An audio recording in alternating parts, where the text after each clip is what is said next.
15 రోజులు గడిచింది. Iran Israel America war హోరాహోరీగా సాగుతోంది. ఇరాన్లోని కీలక స్థావరాలపై అమెరికా ఇజ్రాయెల్ దాడులు చేస్తోంది. దానికి ప్రతిగా ఇరాన్ కూడా ఏమాత్రం తగ్గడం లేదు. మిసైల్ డ్రోన్స్తో అటాక్ చేస్తోంది. మరి ఇరాన్ షరతులు విధిస్తోంది. అమెరికానేమో ఇప్పటికే మా లక్ష్యాలని పూర్తి చేశామంటుంది. ఏంటి యుద్ధం ఎన్నాళ్ళు కొనసాగుతుంది? ఇప్పటికే ప్రపంచం ఆర్థిక సంక్షోభంలో కూరుకుపోతోంది. ఏం జరగబోతోంది? ఫరెవర్ వార్గా మారబోతోందా? దీనికి సంబంధించి ప్రముఖ రాజకీయ విశ్లేషకులు ప్రొఫెసర్ నాగేశ్వర్ గారు మనతో పాటు ఉన్నారు. వారిని అడిగి మరిన్ని అనాలిసిస్ తీసుకుందాం. నాగేశ్వర్ గారు నమస్తే. నాగేశ్వర్ గారు, 15 రోజుల నుంచి వార్కు సంబంధించి చాలా కీన్గా మీరు అబ్జర్వ్ చేస్తున్నారు, అనేక విశ్లేషణలు చేస్తున్నారు. ఒక 3 రోజులతో ముగిసిపోతుంది అయతుల్లా ఖమేనీ మరణం తర్వాత అనుకున్నారు. కానీ అన్ప్రెడిక్టబుల్గా వార్ కొనసాగుతూ ఉంది. ఏంటి ఈ వార్లో ఎవరు గెలిచినట్టు, ఎవరు ఓడినట్టు? ఏ వార్లో కూడా ఎవరు గెలవరు. ఆఖరికైతే అందరూ ఓడిపోతారు. జరిగేది అదే. ఇప్పుడు అమెరికా చేసిన యుద్ధాల చరిత్ర తీసుకుందాం. 2000 ఒక లాస్ట్ 25 ఇయర్స్ హిస్టరీ తీసుకుందాం.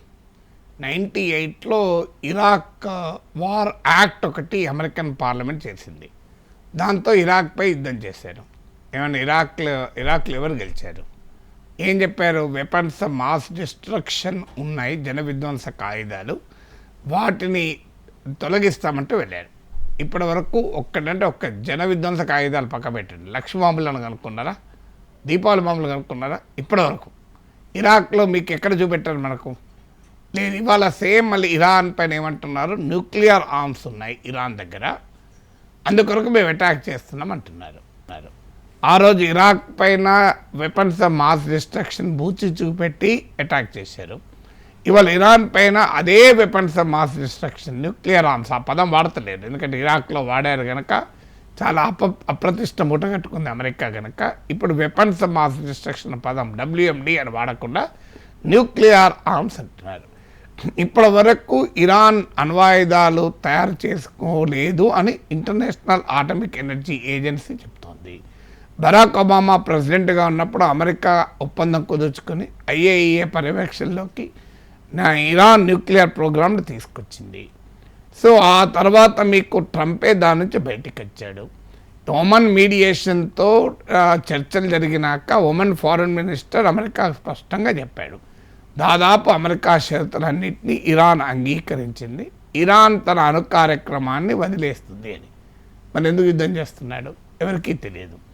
సో జూన్ 2025లో వార్లో న్యూక్లియర్ ఆర్మ్స్ ఫెసిలిటీ కంప్లీట్గా ఆబ్లిటరేట్. ట్రంప్ ఎప్పటికో పదం వాడతాడు. అమెరికన్లకు ఇంక్రెడిబుల్ అన్న పదం రెగ్యులర్గా వాడతారు. ట్రంప్ వాడే పదం ఆబ్లిటరేట్. సర్వనాశనం అయిపోయింది అని. డిస్ట్రక్షన్ మించింది ఆబ్లిటరేట్ అంటే మనకు లాంగ్వేజ్లో కూడా దాని సివియారిటీని బట్టి ఉంటుంది. ఇప్పుడు అసహ్యమైంది అంటే అబ్సర్డ్ అంటాం, లేదు ఇంకా హయ్యర్ అంటే రిడిక్యులస్ అంటాం, ఇంకా అంటే లుడిక్యులస్ అంటాం, ఇంకా అంటే ప్రిపోస్టరస్ అంటాం. అంటే జుగుత్సాకరమైన అని ప్రిపోస్టరస్ అంటే. దాని సివియారిటీ పెరుగుతున్న కొద్దీ లాంగ్వేజ్ మారుతుంది. అబ్సర్డిటీ నుంచి ప్రిపోస్టరిటీ అనే పదం వాడతాం. అలాగే డిస్ట్రక్షన్ నుంచి ఆబ్లిటరేషన్ అనే పదం వాడతారు. ఆబ్లిటరేషన్ అంటే సర్వనాశనం అయిపోయిందని. అయిందా? మరి సర్వనాశనం అయిపోయినాక మళ్ళీ ఎందుకు వారు చేస్తున్నాడు అంటే జూన్ 2025లో ఇరాన్ న్యూక్లియర్ ఫెసిలిటీస్ ఆబ్లిటరేట్ అయ్యాక మళ్ళీ వాళ్ళ ట్రంప్ న్యూక్లియర్ వెపన్ నాశనం చేస్తానని వెళ్తున్నాడు కదా. సో అందువల్ల అమెరికన్ లాంగ్వేజ్ ఏంటి అంటే తాము వార్ జరపాలనుకున్నప్పుడు తమ వ్యూహాత్మక ప్రయోజనాల కొరకు ప్రజలు యాక్సెప్ట్ చేసేటువంటి లాంగ్వేజ్ వాడతారు. సో మీకు తర్వాత లిబియాలో 2011లో ఇంట్రొడ్యూస్ చేశారు, ఎంటర్ అయ్యారు. ఇలా లిబియాలో ఏం జరిగింది? సేమ్ గడాఫీ నిరంకుశ పాలన నుంచి విముక్తి కలిగిస్తాం, లిబియా ప్రజలకు స్వేచ్ఛనిస్తామన్నాడు. బరాక్ ఒబామా తర్వాత ఏమన్నాడు? It was the biggest mistake of my presidency అన్నాడు. నేను అమెరికా అధ్యక్షుడిగా ఉన్న సమయంలో చేసిన అతిపెద్ద పొరపాటు అన్నాడు. ఎప్పుడు 2011లో నాశనం చేస్తే, ఆ దేశాధినేతను చంపేస్తే, దేశాన్ని 2 ముక్కలు చేస్తే, దేశం కుక్కలు చింపిన విస్తరైనాక ఇట్ వాజ్ అ మిస్టేక్ అంటాడు. So what is that this kind of a mistake? ఒక దేశాధినేత, అది ట్రంపే, మీకు ఒబామా చెప్పిన మాట, నేను చెప్పింది కాదు. ఆఫ్ఘనిస్తాన్ ఏమన్నారు? September 11 దాడుల తర్వాత WTC వరల్డ్ ట్రేడ్ సెంటర్ పైన మేము తీవ్రవాదంపై దాడి చేస్తున్నామని చెప్పి తీవ్రవాదాన్ని అంతం చేస్తామని చెప్పి ఆఫ్ఘనిస్తాన్కి వెళ్ళారు. ఏమైంది? 20 ఏళ్ళు అక్కడ ఒక ప్రభుత్వాన్ని ఏర్పాటు చేశారు, అన్ని రకాలుగా సహకరించారు. ఫైనల్గా వన్ ఫైన్ మార్నింగ్ మొత్తం మూటాముళ్ళ సదురుకొని అమెరికా వెళ్ళిపోతే ఇలా తాలిబాన్లు తిరుగులేని పవర్. అప్పుడన్నా కనీసం ఫస్ట్ టైం తాలిబాన్ల పవర్లోకి వచ్చినప్పుడు హమస్సా మసూద్ నాయకత్వంలో నార్థన్ అలియన్స్ అని ఒక ప్రతిఘటన ఉండే. ఇప్పుడు ఏ ప్రతిఘటన లేదు. Complete Afghanistan commander Taliban control. మరి what did America achieve in this?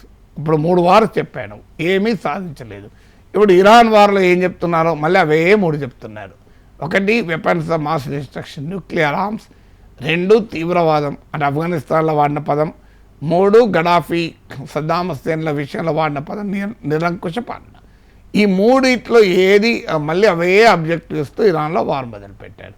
So అల్టిమేట్గా ఏ లక్ష్యాలతోనైతే ఏ కారణాలైతే చెప్పారో ఆ కారణాలతో యుద్ధాలు చేయలేదు. రియల్ యుద్ధాలు వెనకాల అమెరికన్ ఆధిపత్యం ఆలోచన అనేది స్పష్టంగా అర్థమైంది. పోనీ ఈ వార్లో ఏం ఎప్పుడు ఏది ఆబ్జెక్టివ్ ఏంటి, ఎగ్జిట్ స్ట్రాటజీ ఏంటి? So what will you achieve? Regime change ఇప్పటికీ కాలేదు. అదే ఖమేనీ తర్వాత ఖమేనీ కొడుకు అంతకన్నా హార్డ్ లైనరు.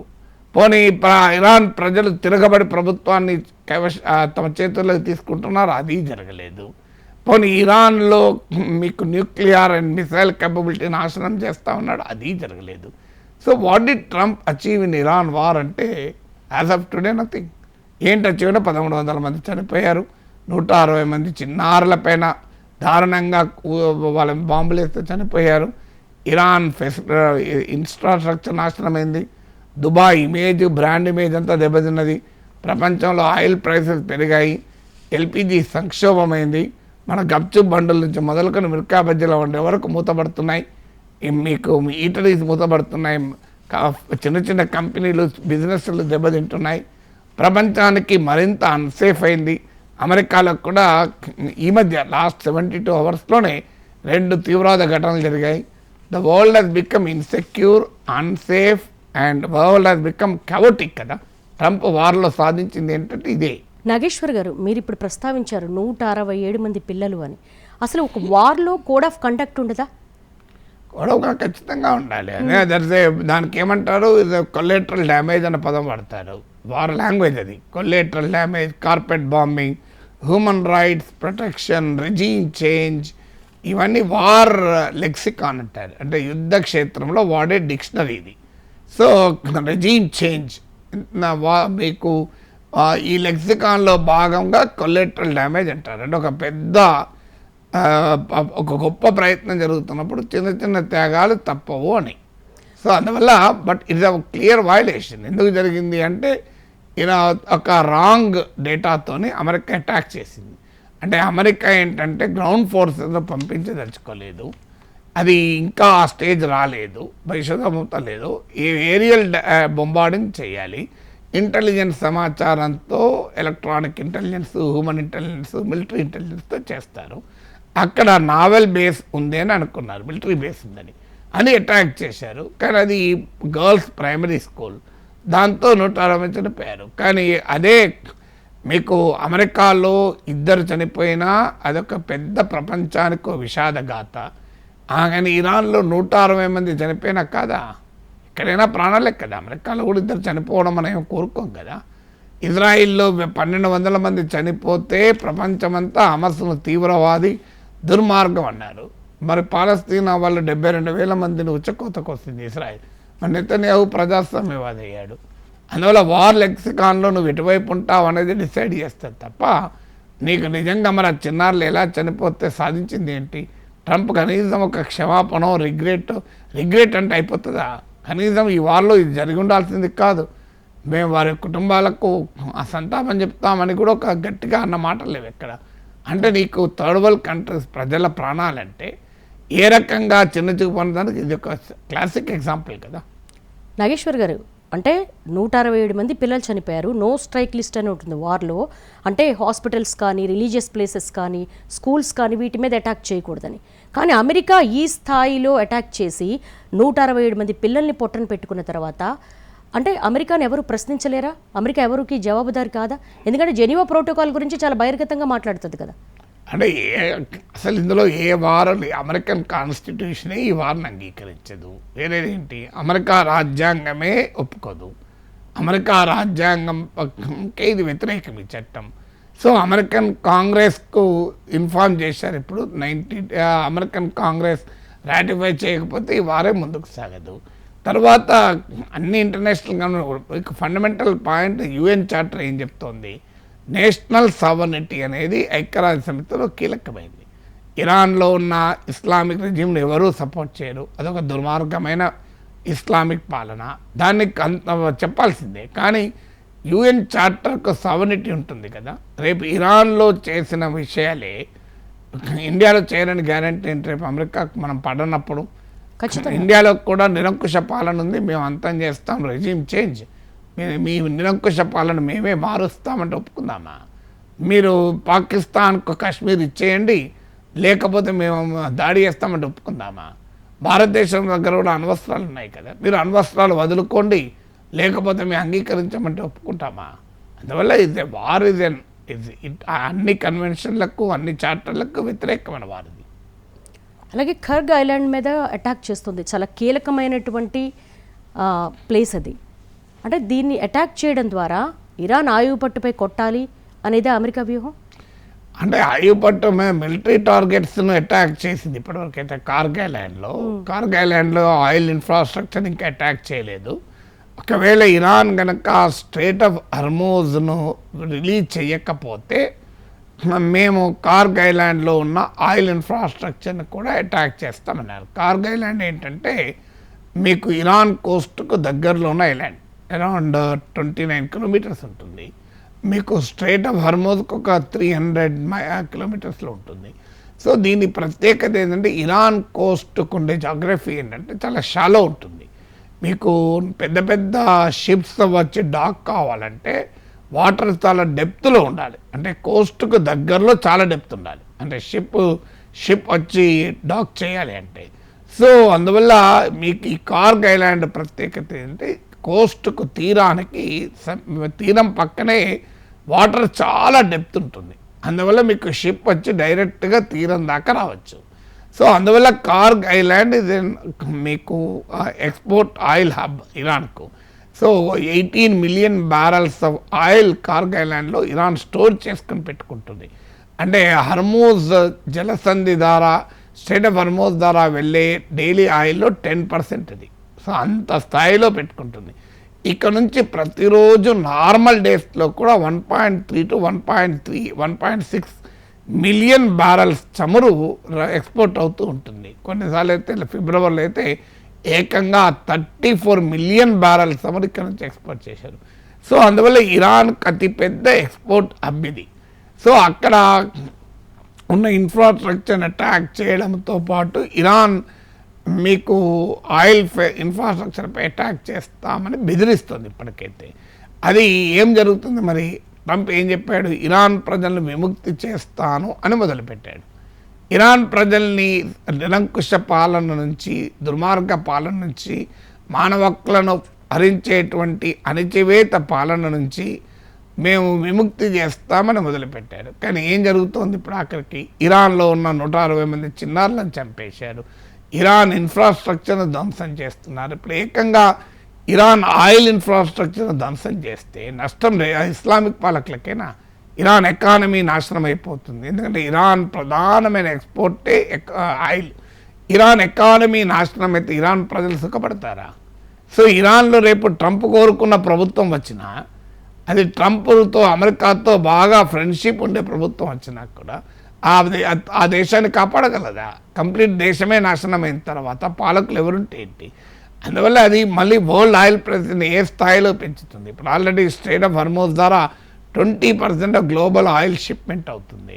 మీకు ఆల్రెడీ యమన్లు ఇప్పుడు తాజాగా ప్రకటించారు హుతీస్, మేము రెడ్ సీ పైన ట్రిగ్గర్ పెట్టుకొని కూర్చొని ఉన్నామని. ఎందుకంటే బాబెల్ మండెబ్ అంటారు ఇది, అంటే రెడ్ సీకి నుంచి సూయజ్ కెనాల్కి కనెక్షన్. అంటే మీకు కామన్ మ్యాన్స్ లాంగ్వేజ్లో అర్థం కావాలంటే ఏషియా టు యూరప్ ట్రేడ్ రూట్లో కీలకమైన పాయింట్ ఇది. అంటే ఒక నారోయెస్ట్ పాయింట్లో బాబెల్ మండెబ్ అంటారు. సో అక్కడ కనుక హూతీలు అటాక్ చేస్తే నీకు ట్రేడ్ ఆగిపోతుంది. గ్లోబల్ ట్రేడ్లో 12% ఈ బాబెల్ మండప్ ద్వారా పోతుంది. అంటే ఈ రెడ్ సీ ద్వారా పోతుంది. ఈ రెడ్ సీ నుంచి సూయజ్ కెనాల్లోకి వెళ్తుంది లింక్. ఇది కాదు అనుకుంటే Cape of good hope Africa ద్వారా పోవాలి. అదైతే కనీసం 10 to 15 days షిప్స్ టైం తీసుకుంటుంది. దాంతో ఫ్లైట్ ఛార్జెస్ పెరుగుతుంది, ఇన్సూరెన్స్ కాస్ట్లు పెరుగుతుంది, ట్రేడ్ డిలే అవుతుంది. అందువల్ల గ్లోబల్ ట్రేడ్లో 12% ఎఫెక్ట్ అవుతుంది. మామూలు విషయం కాదు. నాట్ జస్ట్ ఆయిల్ ట్రేడ్, మీకు స్ట్రెయిట్ ఆఫ్ హర్మూజ్ మూసివేయబడి రెడ్ సీ బాబెల్ మండప్ కూడా హూతీలు టార్గెట్ చేస్తే nearly 30% of global oil trade ఆగిపోతుంది. సో అది ఏ స్థాయిలో మీకు ఆయిల్ డిస్రప్షన్ జరుగుతుంది చూడు. దీని ఇమీడియట్ బెనిఫిషియరీ ఎవరంటే రష్యా. ఎందుకంటే రష్యన్ ఆయిల్ ఎక్స్పోర్ట్స్ పైన ఇప్పుడు అమెరికా నిన్నటిదాకా రష్యన్ ఆయిల్ కొంటే టారిఫ్లు విధిస్తాను ట్రంప్ ఇలా రష్యన్ ఆయిల్ కొనండి అని ప్రపంచాన్ని అందరినీ రిక్వెస్ట్ చేస్తున్నారు. ప్లీజ్ రష్యన్ ఆయిల్ కొనండి, అంటే ఇండియాను కూడా కొనండి అని 30 days వేవర్ ఇచ్చాడు. దీంతో ఇప్పుడు రష్యన్ ఆయిల్కి ఎక్కలేని డిమాండ్ పెరిగింది. బ్యారెల్కు అనేక డాలర్ల రేట్ పెరిగింది. రష్యాకు ఫుల్గా ఇన్కమ్ వస్తుంది. దాంతో ఉక్రెయిన్ వార్లో రష్యా ఆధిపత్యం సాధించింది. సో ట్రంప్ సాధించినటువంటి స్ట్రాటజిక్ అడ్వాంటేజ్ ఏంటి?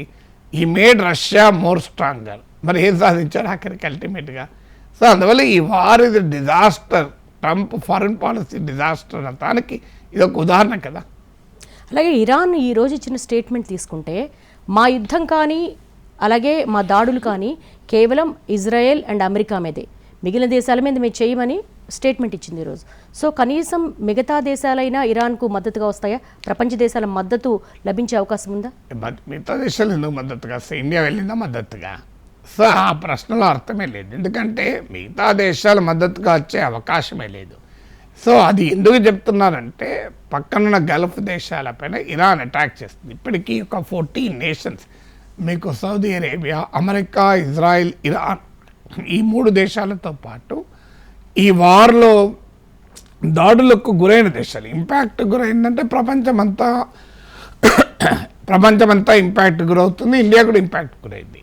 కానీ మీకు వార్లో డైరెక్ట్గా ఇన్వాల్వ్ అయిన దేశాలు Saudi Arabia, Kuwait, Bahrain, United Arab Emirates, Oman, Turkey, Azerbaijan, ఇలా అనేక దేశాలు ఇందులో మీకు ఇన్వాల్వ్ అయ్యారు. లెబనాన్, యమన్, ఇలా ఆ దేశాల నుంచి ఎందుకు వ్యతిరేకత వస్తుందంటే మేమేం తప్పు చేశామని.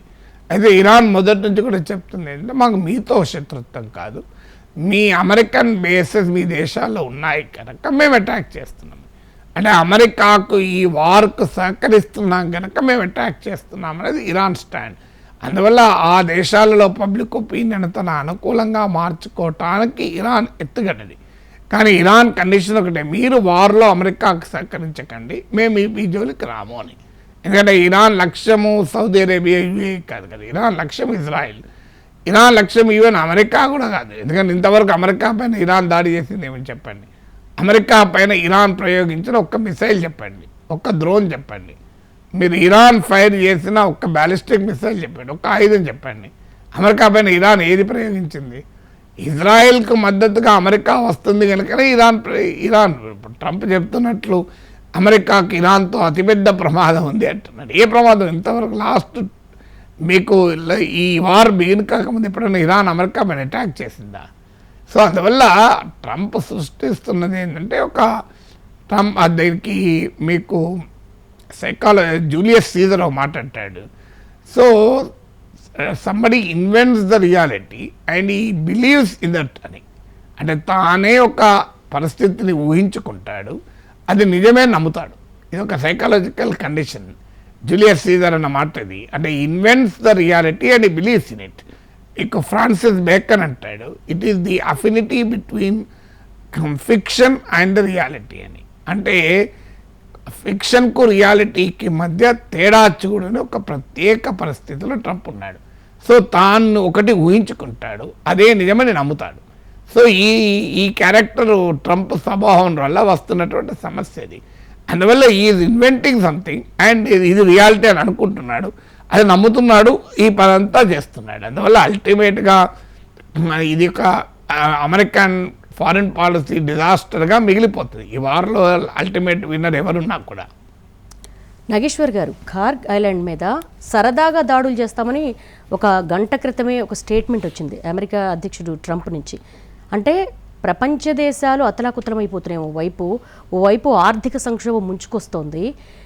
ఈ టైంలో ఒక అగ్రదేశానికి అధ్యక్షుడైనటువంటి ట్రంప్ సరదాగా కార్గ్ ఐలాండ్ మీద దాడి చేస్తారని అసలు అమెరికన్ మైండ్ సెట్ ఏంటంటారు? అసలు వాళ్ళ ఎజెండా ఏంటి? మైండ్ సెట్ అనకూడదు మనం, ఎందుకంటే America is a great nation. Yes. It's a great America is a land of innovation, is a land of opportunities.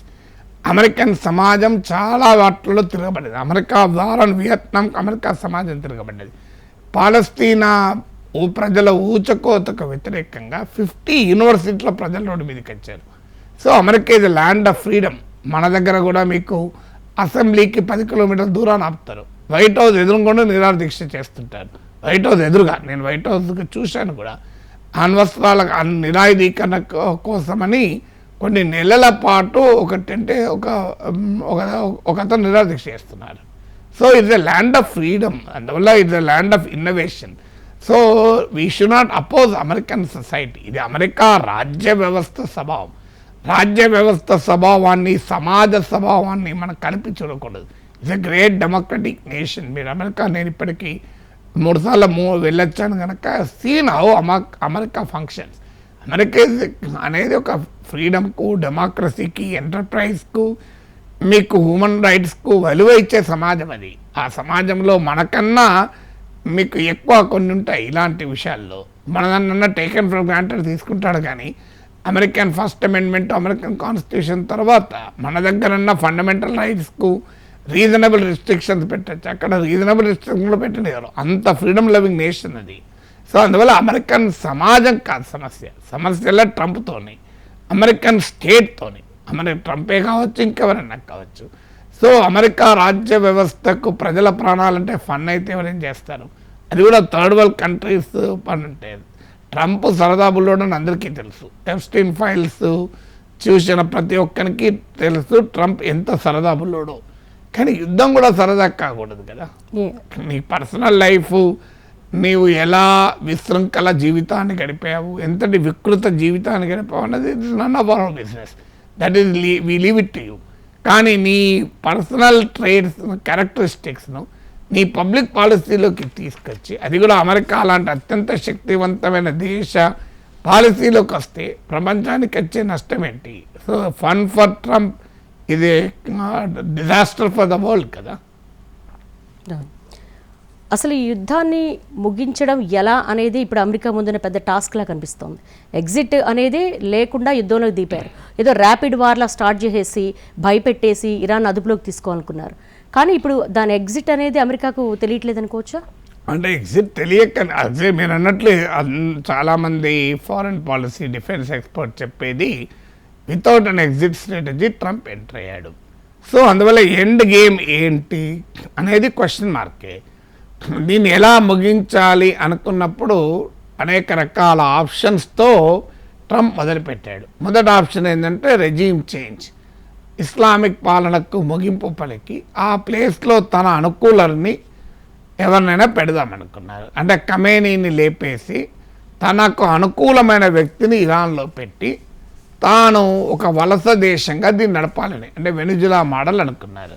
అక్కడ మీకు మదురోను కిడ్నాప్ చేశారు. మదురోకు ప్రభుత్వంలో ఉన్న వైస్ ప్రెసిడెంట్గా ఉన్న డెల్సీ రోడ్రిగ్జ్ ప్రెసిడెంట్ అయ్యారు. సో ఆ ప్రభుత్వంతోనే తన వ్యవహారం అంతా నడుపుతున్నాడు. సో ఇరాన్లో కనుక్కున్నాడు. కానీ తన స్ట్రాటజీకి తన వార్కు ఎంత తేడా ఉంటుందంటే, ఖమేనీ ప్లేస్లో ఎవరినైతే కూర్చోబెట్టాలనుకున్నాడో వాళ్ళందరినీ అమెరికా ఇజ్రాయెల్ చంపేసినాయి, వేరే వాళ్ళు కాదు. వాళ్ళ వారిలో చచ్చిపోయారు. దాంతో అది ట్రంపే చెప్పాడు, నేను పలానా 1, 2, 3, 4 ఇట్లా ఆల్టర్నేటివ్స్ అనుకున్నాం. ఖమేనీ ప్లేస్లో వాళ్ళందరూ unfortunately they died in war అంటాడు. అంటే తాను ఎవరిని సీట్లో కూర్చుండబెట్టాలనుకున్నాడో వాడినే కాపాడుకోలేకపోతే ఇరాన్ ట్రంప్ స్ట్రాటజీ ఏంటి? తర్వాత ఇప్పుడు అందువల్ల రెజీమ్ చేంజ్ ట్రంప్ లక్ష్యం. ఈ వార్ని ఎండ్ చేయడానికి ఇస్లామిక్ పాలక వ్యవస్థ అంతం కావాలని. అదేమో అంతం కావడం లేదు. ఖమేనీని చంపినా, 40 మంది టాప్ కమాండర్ని చంపినా, ఎంత బెదిరించినా అంతం కావడం లేదు. ఇప్పుడు ఏం చేయాలి అన్నప్పుడు నీకు ఇరాన్లో భీకర విధ్వంసం సృష్టిస్తే, సో ఆ విధ్వంసం వలన ఇరాన్ లొంగిపోతుంది అని, సో ఇరాన్ సరెండర్ అవుతుంది అని కూడా అంటున్నాడు. కానీ ఆ సూచనలు ఎక్కడా కనబడతలేదు.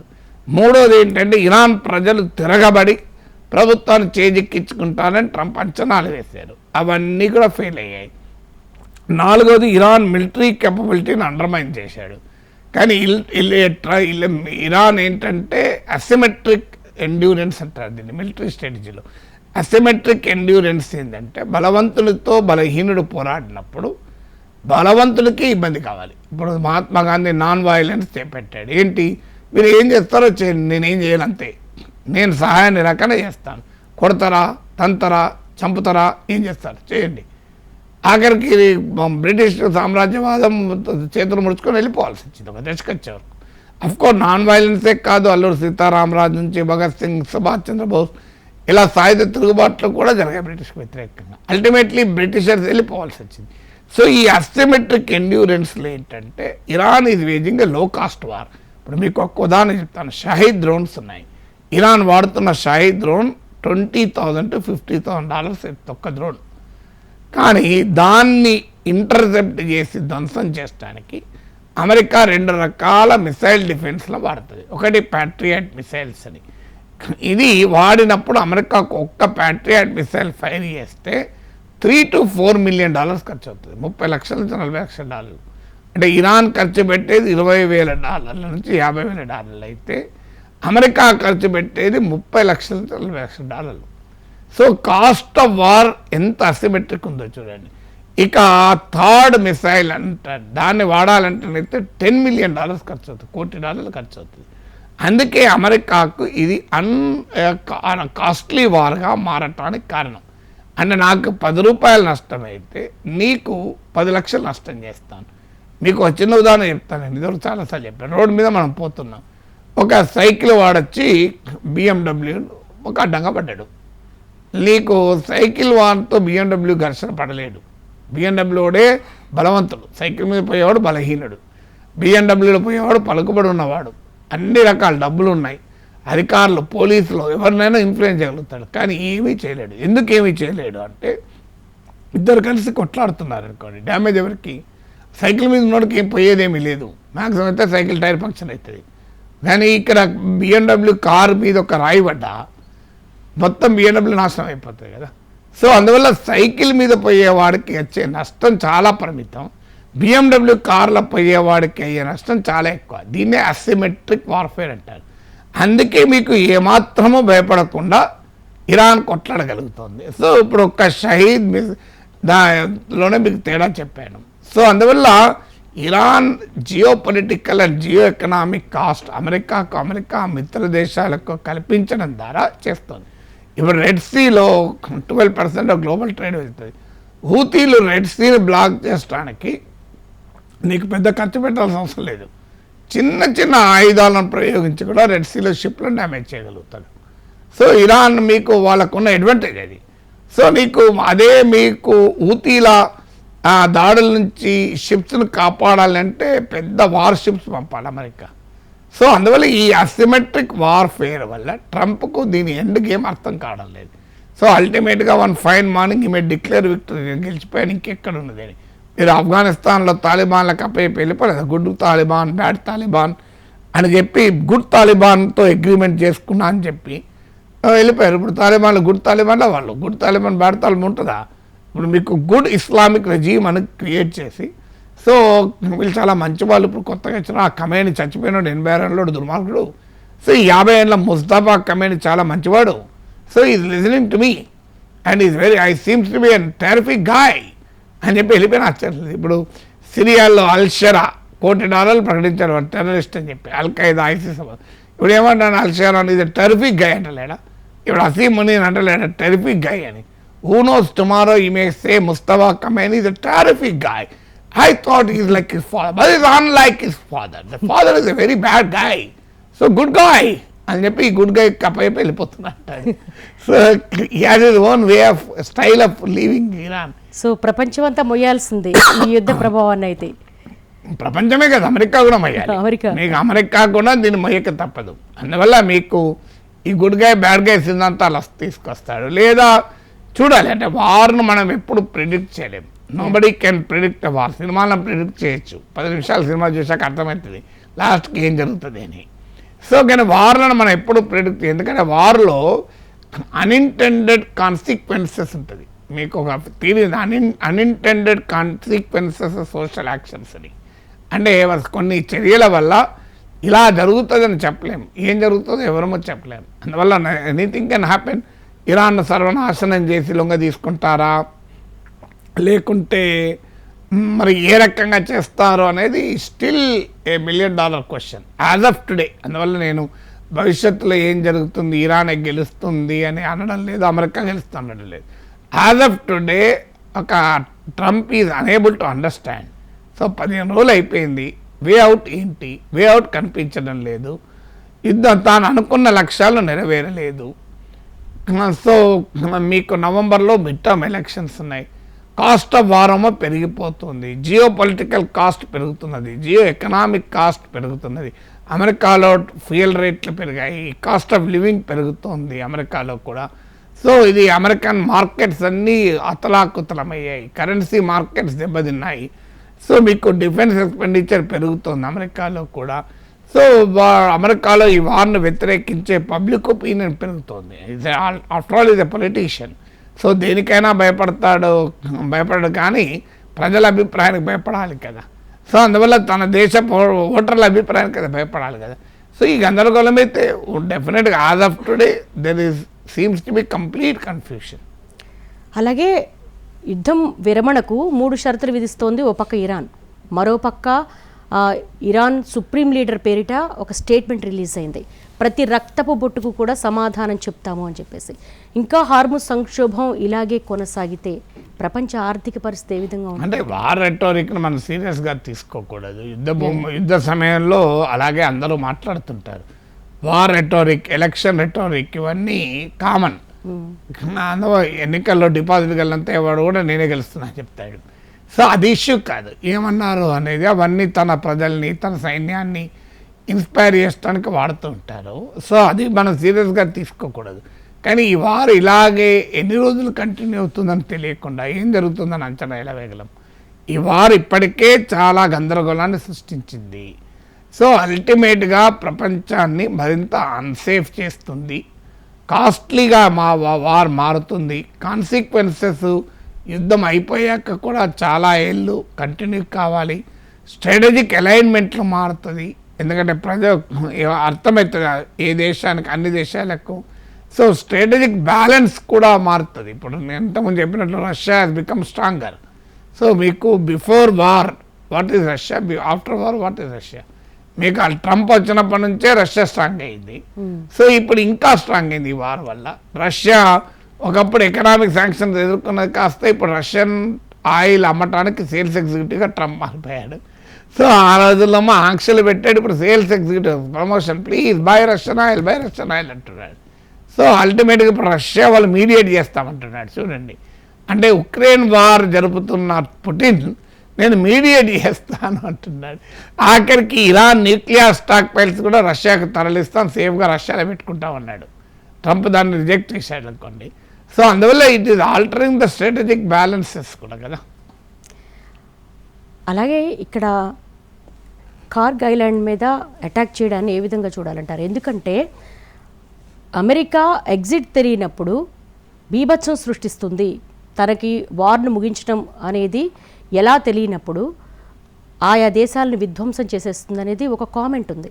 ఎంతవరకు చూడొచ్చంటారు ఈ కార్గ్ ఐలాండ్? చెప్పాను నేను కార్గ్ ఐలాండ్ గురించి, సేమ్ క్వశ్చన్ ఆన్సర్ చేశాను. సో అమెరికా ఏంటంటే వన్ ఆఫ్ ద ఆప్షన్స్ ఏంటంటే ఇరాన్లోకి అమెరికన్ సోల్జర్స్ను పంపి అమెరికన్ సైనికులతో గ్రౌండ్ ఆపరేషన్స్ చేయడం అనేది ఒక ఆప్షన్ ఉంది, ఇంకా మిగిలింది. ఎందుకంటే ఏరియల్ బొంబార్డ్మెంట్తో డిస్ట్రక్షన్ చేయగలుగుతారు, కానీ రెజీమ్ చేంజ్ సాధ్యం కాదు. సో అందువల్ల భూతల యుద్ధము చేస్తే, అంటే లెబనాన్లో సౌత్ లెబనాన్లోకి ఇజ్రాయెల్ ఎంటర్ అయినట్లు, సో అమెరికా ఎంటర్ అయితే తప్ప సాధ్యం కాదు అది.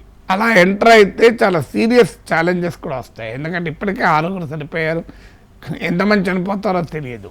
దానికి అమెరికా సిద్ధంగా లేదు. సో అందువల్ల మీకు American lives matter a lot to them. So అందువల్ల మీకు అది ఏ స్థాయికి వెళ్తుంది అనేది ఎవరికి ఆఫ్ఘనిస్తాన్లో 20 ఏళ్ళు తిష్ట వేసుకుని ఆఖరికి ఖాళీ చేయాల్సి వచ్చింది. సో అందువల్ల గ్రౌండ్ ఇన్వేషన్కు ట్రంప్ హెజిటేట్ చేస్తుంది, ఎందుకంటే అది లాంగ్ డ్రాన్ వార్గా మారిపోవచ్చు అని. సో అందువల్ల ఇంకో ఆప్షన్ ఏంటంటే ఇరాన్కు ఆయిల్ రెవెన్యూ కీలకం కనుక ఇరాన్ ఆయిల్ సప్లైస్ తన చేతిలో పెట్టుకుంటుంది, Venezuela type operation. So Venezuela oil reserves తన చేతిలోకి పెట్టుకున్నాడు, అక్కడ రెజీమ్ చేంజ్ జరగలే కదా. సో అందువల్ల ఇక్కడ కూడా ఆ రకంగా ఏమైనా చేస్తాడా, కార్గా ఇలాంటి తన కంట్రోల్లోకి తీసుకుంటే ఇరాన్లో ఎవరు అధికారంలోకి వచ్చినా అమెరికా చెప్పినట్టే ఆయిల్ ట్రేడ్ జరపాలి. అదొక ఆప్షన్గా ట్రంప్ ఆలోచిస్తున్నట్టు కనబడుతుంది.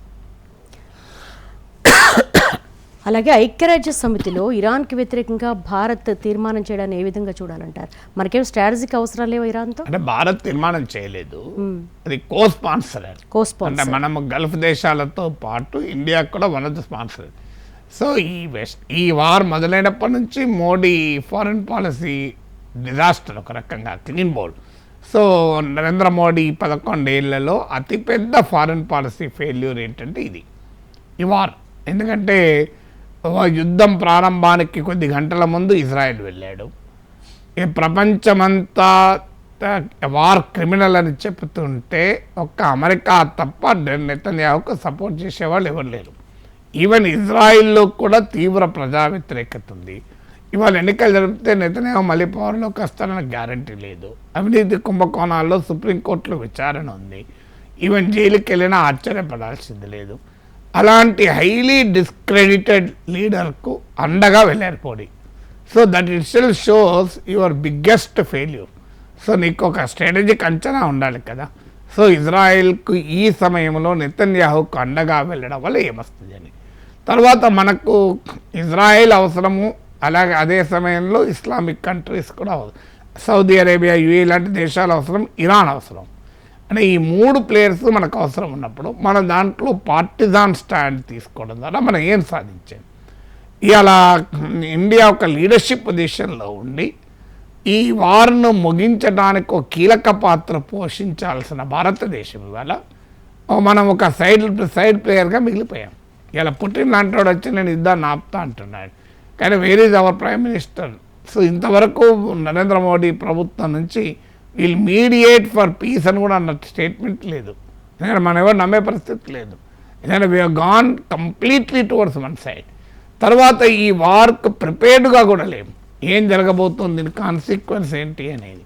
కనీసం ఆ డిప్లొమసీ ఉండుంటే, ఇలా డిప్లొమసీ చూడండి మీరు, ఉదాహరణకు మన ఎనర్జీ పడవలు 1-2 బయటికి వచ్చాయి, స్టేట్ ఆఫ్ హర్మోజ్ ద్వారా ఇరాన్ ఎలో చేసింది. అంటే మన ఫారిన్ మినిస్టర్ ఇరాన్ ఫారిన్ మినిస్టర్తో మాట్లాడితే ఇంత జరిగాక కూడా ఇరాన్ ఇండియాకు అనుకూలంగా రియాక్ట్ అయింది. ఒకవేళ మనం ఇట్లా ఓపెన్గా ఇజ్రాయెల్ వైపు ఉండకపోతే ఇవాళ ఇండియన్ ఎనర్జీ ట్రేడ్కి ఇరాన్ అభ్యంతరమే చెప్పేది కాదు. ఇప్పుడు చైనా పడవలకైనా అభ్యంతరం చెప్తుందా? చైనా పడవలు ఇరాన్ నుంచి స్వేచ్ఛగా వస్తున్నాయి, పోతున్నాయి. There is no energy crisis in China. మనం ఎందుకు ఈ ఎల్పిజి సంక్షేమం ఎదుర్కొంటున్నాం? Because of the Modi's wrong diplomacy. మనం కనుక ఇరాన్తో ఈ యుద్ధంలో వన్ సైడ్ ఉండకపోతే వీడు హ్యావ్ ఎ లివరేజ్. మేమేం చేసాం, మమ్మల్ని ఎందుకు అటాక్ చేస్తున్నారు అంటే ఇరాన్ ఇవాళ ఇంత ఇజ్రాయెల్కు అనుకూలంగా ఉన్నా ఖమేనీ హత్యను కూడా ఖండించకపోయినా 2 రోజుల దాకా మీకు 160 మంది చిన్నారులు చనిపోయినా this is not the era of war అని రష్యా ఉక్రెయిన్ వార్లో అన్న మాటలు మోడీ నోట రాకపోయినా మనము కనీసం ఇరాన్ మనకు సహకరించి మన ఎనర్జీ, మన ఆయిల్ అండ్ ఎల్పిజి షిప్స్ నిల్వ చేసింది కదా. సో నిజంగానే మనం ఈ వార్లో వన్ సైడ్ తీసుకోకపోతే ఇంకా ఎక్కువ లివరేజ్ ఉండేది. అసలు లివరేజే కాదు, వార్ను ముగింపడానికి నరేంద్ర మోడీ కీలక భూమిక పోషించేవారు, భారతదేశం కీలక భూమిక పోషించేవారు. ఎందుకంటే ప్రపంచంలో ఏ దేశానికి లేని అడ్వాంటేజ్ ఇండియాకు ఉంది. ఎందుకంటే ఇవాళ అమెరికా పూర్తిగా ఇజ్రాయెల్కి అనుకూలం, రష్యా పూర్తిగా ఇరాన్కి అనుకూలం, మీకు సౌదీ అరేబియా, యుఏఈ ఇవన్నీ కూడా వన్ సైడెడ్, మీకు అవి అమెరికాకు అనుకూలము, ఇరాన్కు వ్యతిరేకము. ఒమన్ చిన్న దేశం, ఒమన్ యాక్చువల్గా అయితే ఇద్దరికి సంబంధాలు ఉన్న దేశం, కానీ Oman is not a big power in the world. Pakistan ఒక ట్రోజన్ హార్స్, మాయా గుర్రం, అటు అమెరికాతో ఉంటుంది, ఇటు ఇరాన్తో ఉంటుంది. అందువల్ల పాకిస్తాన్ ఎవడు నమ్మడు.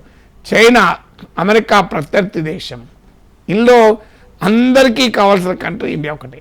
ఎందుకంటే మనము ఇజ్రాయెల్కు మంచి సంబంధాలు ఉన్నాయి, అమెరికాతో మంచి సంబంధాలు ఉన్నాయి, సౌదీ యుఏఈ లాంటి ఇస్లామిక్ కంట్రీస్తో మంచి సంబంధాలు ఉన్నాయి, ఇరాన్తో మంచి సంబంధాలు ఉన్నాయి, ఇరాన్కు మద్దతు ఇచ్చే రష్యాతో కూడా మనకు మంచి సంబంధాలు ఉన్నాయి. So India is the most acceptable face అక్కడ మొత్తం ఈ వెస్ట్ ఏషియా క్రైసిస్లో మోస్ట్ యాక్సెప్టబుల్. మనకు హైయెస్ట్ స్టేక్స్ కూడా ఉన్నాయి. మన ఎనర్జీ సప్లైస్లో 2/3 ఈ ప్రాంతం నుంచే వస్తాయి. 1 కోటి మంది భారతీయులు అక్కడ పనిచేస్తున్నారు.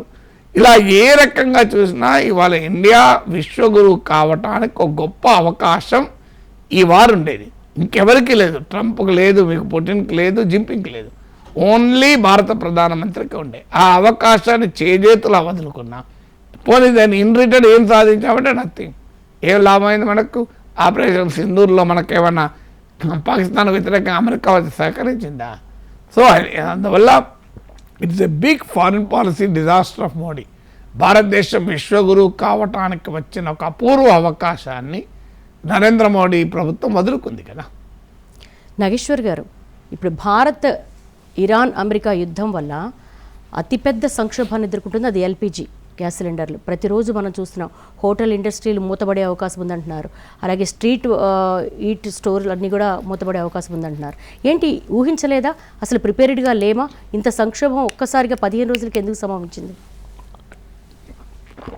అంటే మనము వారింత ప్రొలాంగ్ అవుతుందని అనుకోలేదా? డెఫినెట్గా సమ్వేర్ సంథింగ్ ఈజ్ ల్యాకింగ్ కదా. ఎందుకంటే మనకు తెలుసు ఇరాన్ యుద్ధంలో ఖచ్చితంగా స్ట్రెయిట్ ఆఫ్ హార్మోజ్ మూసేస్తుందని. మనం యుద్ధం స్టార్ట్ అయ్యాక ఎల్పిజి ప్రొడక్షన్ను ర్యాంపప్ చేయమని ప్రభుత్వం ఆదేశించింది. 10% వరకు ఎల్పిజి ప్రొడక్షన్ పెరిగింది అని అంటున్నారు. సో మనము గ్యాస్ రిజర్వ్స్ లేవు మన దగ్గర, నెగ్లిజిబుల్. మీకు ఆయిల్ రిజర్వ్స్ అన్నా కొంతమంది 50 days సరిపోయే ఆయిల్ రిజర్వ్స్ ఉన్నాయంటున్నారు, 74 daysకి సరిపోయే ఆయిల్ రిజర్వ్స్ ఉన్నారు. అక్కడ కూడా మనం జాగ్రత్త పడలే. ఇలా మీరు చైనాకు 4 నెలలు, అమెరికాకు చైనాకు 4 monthsకి సరిపోయే ఆయిల్ రిజర్వ్స్ ఉన్నాయి. మనము 2 months సరిపోయే ఆయిల్ రిజర్వ్స్ అవి ఎక్స్పాండ్ చేసుకోవాలని చాలా కాలంగా టాక్ ఉంది. ఎక్స్పాండ్ అది చేయలేకపోయాము. గ్యాస్ రిజర్వ్స్ అయితే మనకు దాదాపు నెగ్లిజిబుల్.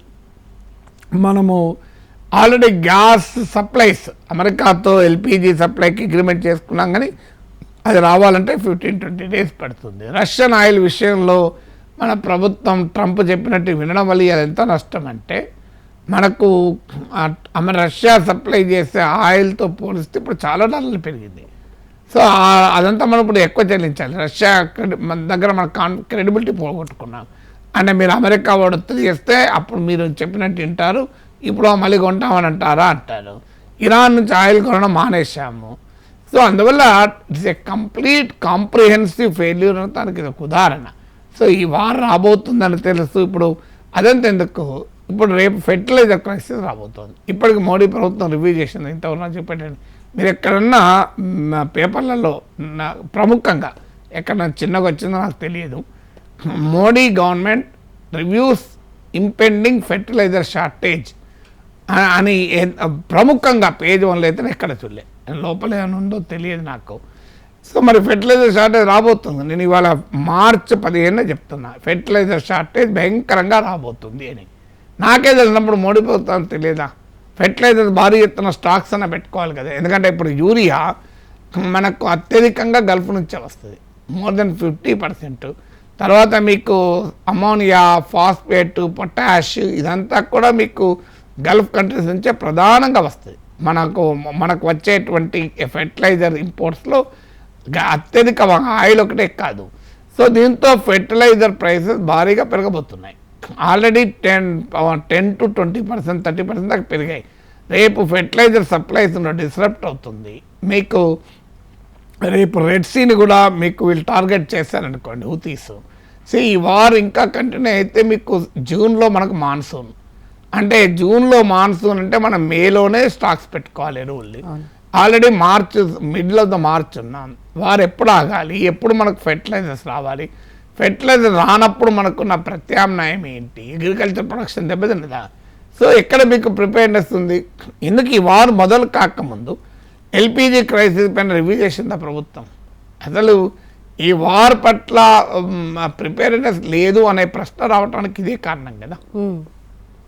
మనం చూస్తున్నాం డొమెస్టిక్ సిలిండర్స్ కూడా ఎలాంటి ఇబ్బంది లేదని చెప్పేసి కేంద్ర పెట్రోలియం శాఖ సంయుక్త కార్యదర్శి డైరెక్ట్గానే స్టేట్మెంట్ ఇస్తారు, కానీ వాస్తవ పరిస్థితులు అందుకు భిన్నంగా ఉన్నాయి. కమర్షియల్ ఎల్పిజి అయితే నీకు సివియర్ షార్టేజ్ ఉంది. చిన్న చిన్న బిజినెస్లు మూతపడుతున్నాయి, చిన్న చిన్న ఇండస్ట్రీస్ మూతపడుతున్నాయి, రెస్టారెంట్స్ ఈటరీస్ మూతపడుతున్నాయి. ఆల్రెడీ ఈ కమర్షియల్ సిలిండర్స్లో బ్లాక్ మార్కెట్ భయంకరంగా జరుగుతుంది. కనీసం బ్లాక్ మార్కెట్ను ఆపాలి కదా. సో మీకు డొమెస్టిక్ ఎల్పిజికి ఇప్పటివరకైతే ప్రాబ్లం లేదంటున్నారు, కానీ ఆ టెన్షన్ అయితే మొదలైంది. సో ఎంతకాలం ఎల్పిజి డొమెస్టిక్ కన్జ్యూమర్స్ను కమర్షియల్ వాటికి ఆపి డొమెస్టిక్ ఇవ్వడం వల్ల కాస్త ఈ ప్రాబ్లం ఆగింది. But how long we can sustain అనేది క్వశ్చన్ మార్కే. నాగేశ్వర్ గారు, ఫైనల్గా ఈ వార్ని ఆపడంలో కానీ గ్లోబల్ పీస్ విషయంలో కానీ యునైటెడ్ నేషన్ కౌన్సిల్ ఫెయిల్యూర్ అయింది అనుకోవచ్చా? యునైటెడ్ నేషన్స్ ఏం చేస్తుంది అసలు? దానికి అదొక ఆర్మీ ఉందా యుఎన్కు? అలా కాదు, యుద్ధాలు ఆపడం కానీ వరల్డ్ వైడ్ రాంగ్ నోషన్ ఏంటంటే యునైటెడ్ నేషన్ అనేది ఒక బలమైన వ్యవస్థ అని భ్రమపడద్దు. యునైటెడ్ నేషన్స్ ఏముంది, ఆ మెంబర్ కంట్రీస్ ఉంటేనే కదా. ఎప్పుడో అదొక క్లబ్, ఎవడో 50 మంది కలిసి క్లబ్లో ఉంటారు. క్లబ్ ఏం చేస్తుంది? ఆ క్లబ్కి ఒక సెక్రటరీ ఉంటాడు, 4 స్టాఫ్ ఉంటారు, అంతకన్నా ఉంటుంది. ఈ 50 మంది కొట్టుకున్నారు అనుకోండి, క్లబ్ కొట్లాటను క్లబ్ ఆపలేదు అంటే ఏమన్నా అర్థం ఉంటుందా? క్లబ్ ఎట్లా ఆపుతుంది? క్లబ్కి ఏముంటుంది power? United nations is like a club. So it doesn't have any powers కదా. మీకు మెంబర్ కంట్రీసే పవర్స్ దానికి. అంటే ప్రపంచంలో ఉండే పవర్ డైనమిక్సే యుఎన్ డిసైడ్ చేస్తుంది తప్ప యుఎన్ అనేది గ్లోబల్ పవర్ డైనమిక్స్కి అతీతమైన వ్యవస్థ అని భ్రమపడితే ఈ ప్రశ్న ఉత్పన్నమవుతుంది. అది ఆ భ్రమే మనకు ఉండకూడదు అంటాడు. యునైటెడ్ నేషన్స్ ఇది క్లబ్ ఆఫ్ కంట్రీస్, అదొక ప్లాట్ఫామ్. వాళ్ళందరంపై తన అభిప్రాయాలు చెప్పుకుంటారు. సో అదేం చేయగలుగుతుంది? ఒక స్టేజ్ మీద అందరిపై మాట్లాడుకుంటాం. ఈ మాటల్ని స్టేజ్ ఎందుకు ఆపలేదంటే స్టేజ్ ఎట్లా ఆపుతుంది? స్టేజ్ బాధ్యత అనేది ఉంటుంది కదా అని. అంటే బాధ ఏం చేయాలి యునైటెడ్ నేషన్స్? నాకు చెప్పండి, మీరు ఏం చేయాలి? యునైటెడ్ నేషన్స్ మాట్లాడడము, ఎవరితో మాట్లాడాలి? మాట్లాడుతున్నారు. ఆల్రెడీ సెక్యూరిటీ కౌన్సిల్ డిబేట్ ఉంది. యుఎన్కి ఏమైనా స్పెషల్ ఆర్మీ ఉందా? పోయి ఎవరిని ఆపుతాడు? అమెరికాని ఆపుతాడు? యుఎన్ ఆర్మీ ఉందా యుఎన్కు? సో అందువల్ల యుఎన్ ఏది ఆపలేదనే ప్రశ్నకి ఆన్సర్ అసలు ఇర్రెలవెంట్ అంటారు. ఎందుకంటే యుఎన్ ఇది గ్రూప్ ఆఫ్ నేషన్స్, ఒక క్లబ్ అంతే.